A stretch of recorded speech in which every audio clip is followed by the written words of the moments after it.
오늘은 추수감사주일입니다.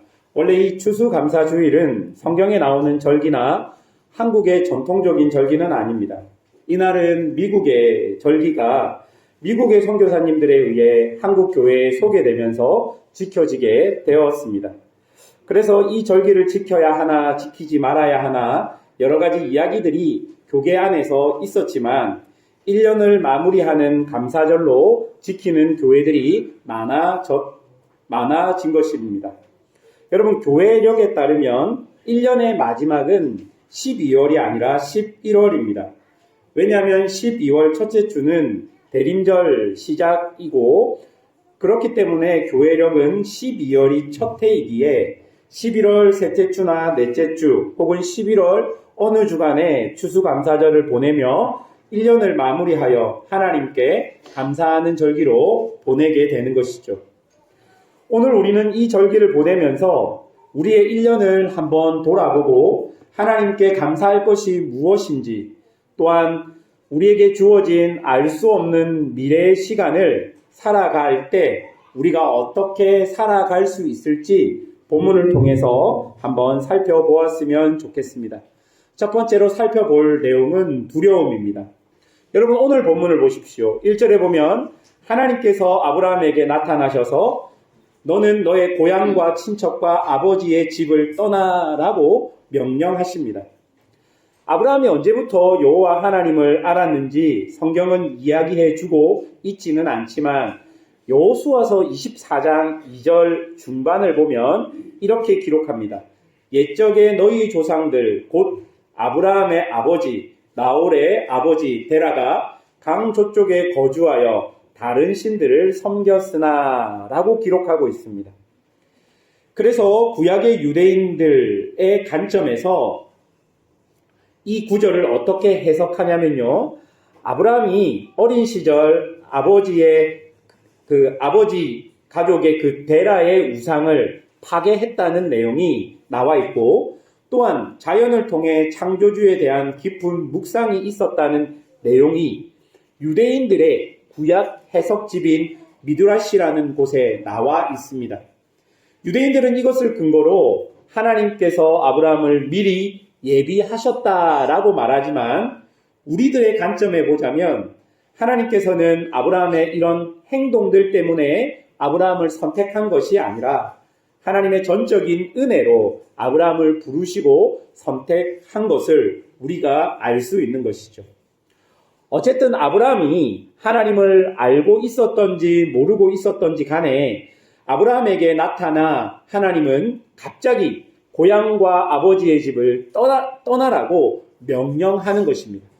여러분, 이 시대에 고향과 아버지 집을 떠나라라는 이 말은 곧 죽어라라는 명령과 똑같은 이야기였습니다. 보통 고고학자들이 아브라함의 시대를 청동기 시대라고 이야기합니다. 이 청동기 시대는 가족으로, 부족으로, 그리고 도시 국가들이 발달되고 있는 시대라고 보통 예측합니다. 여러분, 이런 시절에 아버지 집이라고 말하는 이 공동체는 아주 중요한 공동체였습니다. 이 공동체를 떠난다는 것은 즉 사회적인 보호 공동체를 떠난다라는 말과 똑같은 것입니다. 그렇게 떠나서 잘 독립할 수도 있지만 그것은 그 공동체가 그 한 독립한 그 그룹을 커갈 때까지 지켜주고 보호해 주어야지만 가능했던 것이죠. 각 독립한 족장이 그 가족을 이끌고 먼 길로 떠난다라는 것은 약탈과 강도, 죽음에 이를 수 있는 아주 위험한 결정이었던 것입니다. 그럼에도 하나님께서는 아브라함에게 아무런 안전이 보장되지 않는 곳으로 나아가라고 하는 것이죠. 우상의 곳을 떠나라고 명령했던 것이죠. 아브라함은 그 명령을 따라 자기에게 지금까지 주었던 안전함을 버리고 안정됨을 버리고 두려움 속으로 나아가게 되는 것입니다. 여러분, 4절을 한번 보십시오. 4절 우리 함께 읽어보겠습니다. 4절입니다. 시작. 이에 아브라함이 여호와의 말씀을 따라갔고 롯도 그와 함께 갔으며 아브라함이 하란을 떠날 때에 75세였더라. 여러분, 이렇게 하나님의 명령을 따라 아브라함이 떠날 때에 그의 나이가 75세였다라고 기록합니다. 아무리 옛날 고대인들이 지금보다 오래 살았다 할지라도 75세라는 나이는 정정한 젊은이의 나이는 아닙니다. 75세 나이의 아브라함은 안전이 보장된 아버지의 집을 떠나 두려움이 가득한 길로 나아갔던 것입니다. 이런 행동은요, 나의 안전을 더 이상 아버지의 집에 맡기지 않고 하나님의 약속에, 하나님의 말씀에 나의 안전을 맡기겠다는 믿음의 표현이 되었던 것입니다. 75세의 노인이 자기에게 주어진 모든 것들을 이끌고 지금까지 자기에게 안정과 안전함을 주었던 고향과 아버지의 집을 떠나 하나님의 말씀 그것 하나만 믿고 그것 하나만 듣고 아무것도 보장되지 않는 두려움 속으로 떠나가게 된 것입니다. 사랑하는 여러분, 여러분의 안전함은 어디에 있습니까? 혹시 여러분에게 안전함을 주던 그곳이 우상의 곳은 아닌지요? 그곳이 내게 아무리 안전을 보장한다 할지라도 그곳에서 내가 하나님을 잊어버린다면 현실의 안전함을 버리고 두려움 속으로 들어가야 하는 것이 하나님의 백성들의 모습이 아닐지 한번 생각해 보아야 할 것입니다. 물론 현실의 삶 속에서 이렇게 직접적으로 오늘 말씀을 적용하는 것이 무리가 있어 보이기도 하지만 이렇게 적용하는 것이 옳지 않을 수는 있지만 저의 경험상으로 보자면 분명히 떠나야 할 곳을 누가 제일 잘 아냐 하면 자기 자신이 제일 잘 알고 있다는 것입니다. 여러분 스스로에게 한번 질문해 보십시오. 여러분에게 안정을 보장했던 그 장소가 혹시 하나님을 잊어버리게 만드는 장소가 아닐런지 한번 생각해 보십시오. 하나님을 잃어버리는 장소라고 할지라도 나에게 안전을 보장하기 때문에 내가 지금 그 길을 가고 있는 것은 아닌지 한번 생각해 보십시오. 떠나지 못한 것은 아닌지 한번 생각해 보시라는 그 말씀입니다. 2024년 한 해를 살아오면서 하나님께서 떠나라고 한 장소 혹은 상황 혹은 마음 혹은 생각 등등이 많이 있을 것입니다. 여러분은 하나님의 명령을 따라서 잘 떠나셨습니까? 떠나지 못하셨다면 그 이유는 무엇입니까? 여기서 내가 떠나면 손해를 보는 것이 많고 귀찮은 일도 많이 생기고 내가 지금 쌓아왔던 모든 것이 다 무너질 것 같아서 혹은 사람들의 시선과 혹은 생각 때문에 떠나지 못하고 있는 것은 아닌지 한번 살펴보시라는 그 말입니다. 여러분, 그렇다면 아브라함은 어떻게 자신의 안전함을 버리고 두려움 속으로 떠날 수 있었을까요? 두 번째로 살펴볼 것이 약속입니다. 여러분, 우리가 아까 읽었던 4절을 여러분 한번 유심히 살펴보십시오. 4절을 보면요, 아브라함이 무엇을 따라갔다라고 말합니까? 아브라함은 무엇을 따라갔습니까? 여호와의 말씀입니다. 이것을 조금 더 정확하게 맥락에 맞게 번역하자면 여호와의 약속입니다. 여러분, 어떤 약속입니까? 2절과 3절의 약속입니다. 2절과 3절 다 같이 읽어보겠습니다. 2절과 3절입니다. 시작. 내가 너로 큰 민족을 이루고 내게 복을 주어 내 이름을 창대하게 하리니 너는 복이 될지라. 너를 축복하는 자에게는 내가 복을 내리고 너를 저주하는 자에게는 내가 저주하리니 땅의 모든 족속이 너로 말미암아 복을 얻을 것이라 하신지라. 여러분, 이 약속은 먼저 아브라함이라는 한 개인에게 주어진 약속입니다. 한마디로 역사를 이끌거나 주도했던 사람이 아니라 소위 말해서 한 명의 개인에게 주어진 약속입니다. 그 시대 아브라함은 큰 족장이 아니었습니다. 도시 왕국을 이끌고 있던 왕도 아니었습니다. 그냥 한 명의 개인이었던 것이죠. 그 개인에게 하나님께서 주신 약속입니다. 역사를 주도하거나 이끌거나 왕이 아닌 한 개인에게 주신 약속이라는 그 말입니다. 이 말을 우리에게 있는 그대로 적용하자면 이럴 수 있습니다. 여러분, 중국에 상해도 아닌, 북경도 아닌, 심천도 아닌 이곳 무석에 있는 우리들에게, 여러분이 무석을 한국에 있는 사람들한테 소개할 때 어떻게 소개합니까? 무석이라고 하면 모르잖아요. 그래서 보통 저는 어떻게 이야기하는 줄 아십니까? 상해 옆에. 여러분, 상해 옆이라고 소개해야 할 정도로 이 작은 도시, 이 무석에 있는 이런 나에게, 여러분, 아침마다 아이들을 깨우기 위해 난리치고 밥을 하고 빨래를 하고 그냥 평범한 일상을 살아가는 우리에게, 매일 똑같은 회사에 출근하여 똑같은 업무 속에서 걱정하고 근심하는 바로 이런 평범한 우리에게 주신 그 약속이 오늘 12장 2절과 3절 아브라함 그 한 사람에게 주신 그 약속이라는 그 말입니다, 여러분. 여러분, 그 약속의 실체가 무엇입니까? 큰 민족을 이루는 자손을 주겠다라고 말하는 것과, 그리고 그 큰 민족이 살 수 있는 땅을 주겠다라는 그 말입니다. 그리고 그 땅의 모든 민족이 너와 너의 후손으로 인하여 복을 받겠다라는 약속입니다. 한마디로 너가 복의 시작점이 될 것이다 라는 약속인 것이죠. 지금 아브라함의 현실을 놓고 보면 이 약속은 말도 안 되는 소리입니다.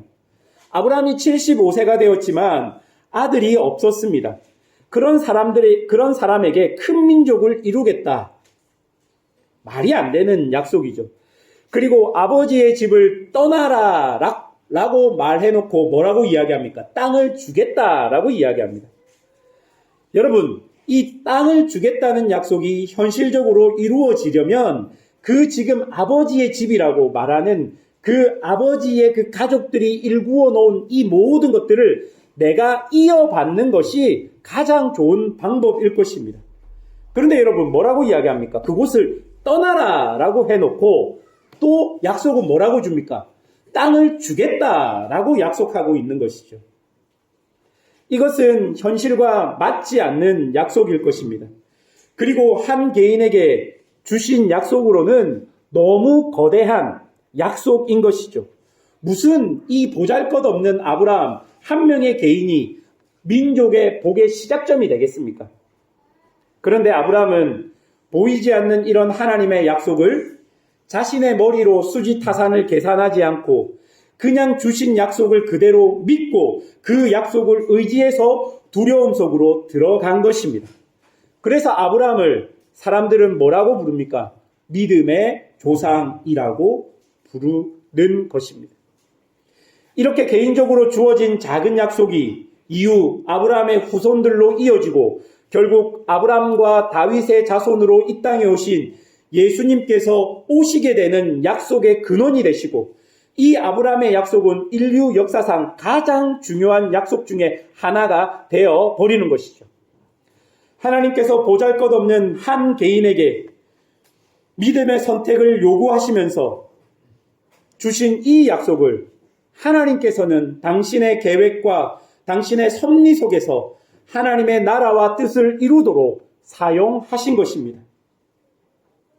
아브라함은 자신에게 주신 이 약속이 이토록 크고 정확하게 이루어지는 것을 눈으로 보지 못했습니다. 예상도 하지 못했습니다. 그렇게 죽었습니다. 그런데 그는 그 이후에 이 약속을 가지고 자기가 살아가는 그 삶 속에서 여전히 언제나 함께 하시는 하나님을 통해 자기가 죽기까지 그 약속이 이루어지지 않았지만 하나님이 함께 하심을 통해 믿음의 눈을 통해 그 약속이 반드시 분명히 성취될 것을 보았던 것입니다.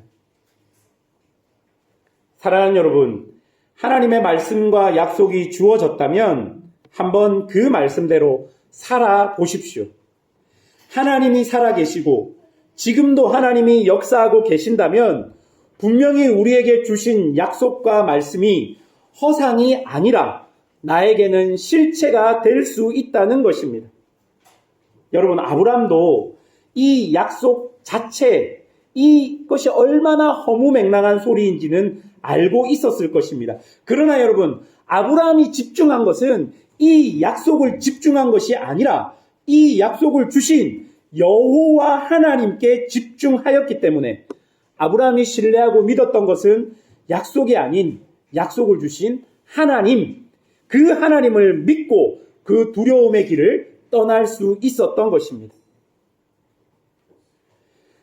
사랑하는 여러분, 저는 아브라함이 아버지의 집에 안전함을 버리고 하나님의 약속을 따라갔다는 이 구절이 이제 아브라함은 자신의 안전을 하나님께 맡겨드린다는 의미로 받아졌습니다.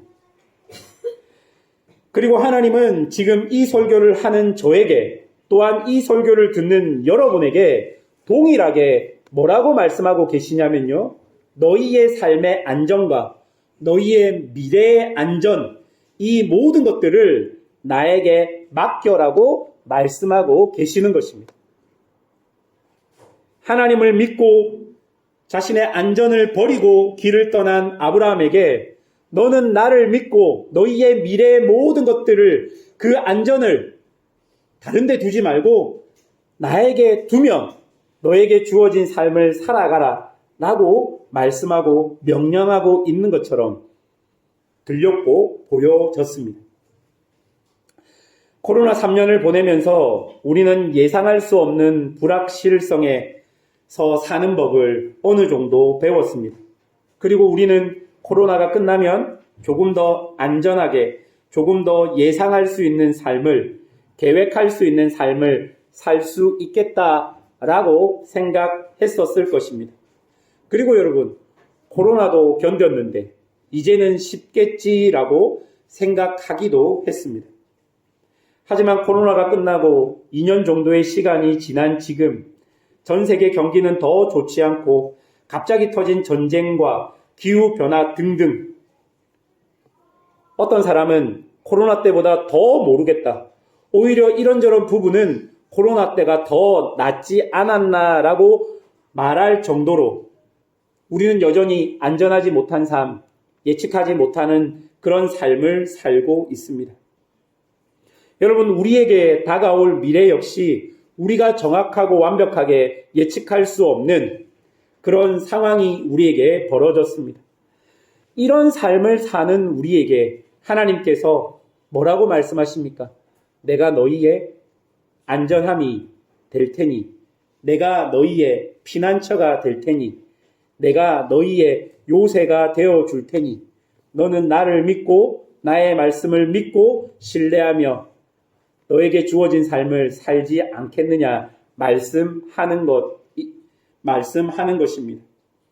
눈에 보이지는 않지만 지금도 살아 역사하시는 우리 아버지 되신 하나님께서 두려움의 길을 걷고 있는 우리 모두에게 약속과 말씀을 주시며 동행하고 계시는 것이 오늘 이 말씀을 통해 교회에게 주는 교훈일 것입니다. 여러분, 5절 마지막을 보십시오. 마침내 아브라함은 가나안 땅으로 들어갔습니다. 그리고 7절, 8절을 보면 아브라함이 지나가는 거점마다 제단을 쌓은 장면이 나옵니다.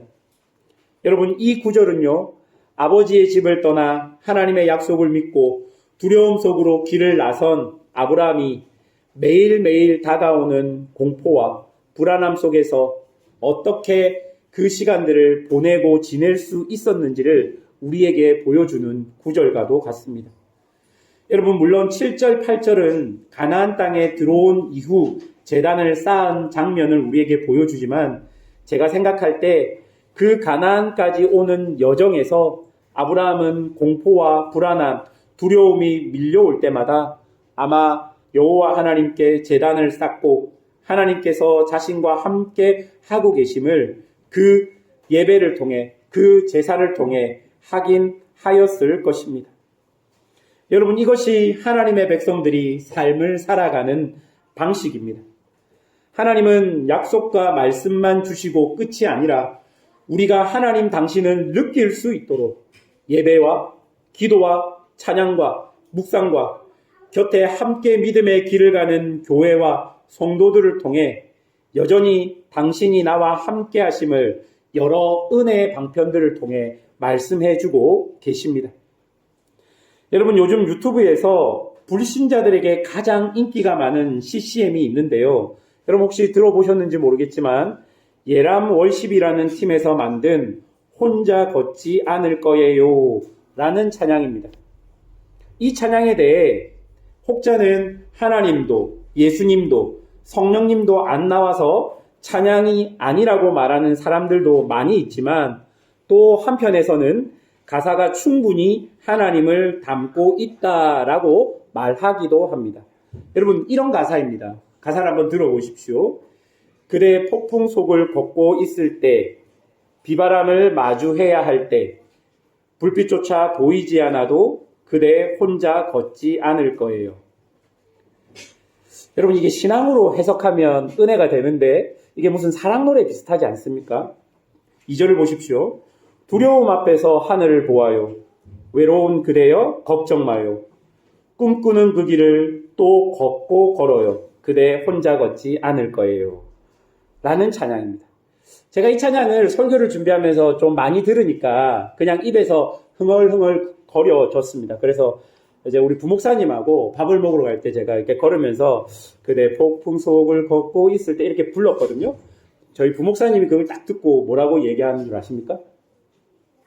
폭풍이 치면 집에 들어가야지요. 감성이 없어요. 우리 부목사님 감성이 없어요.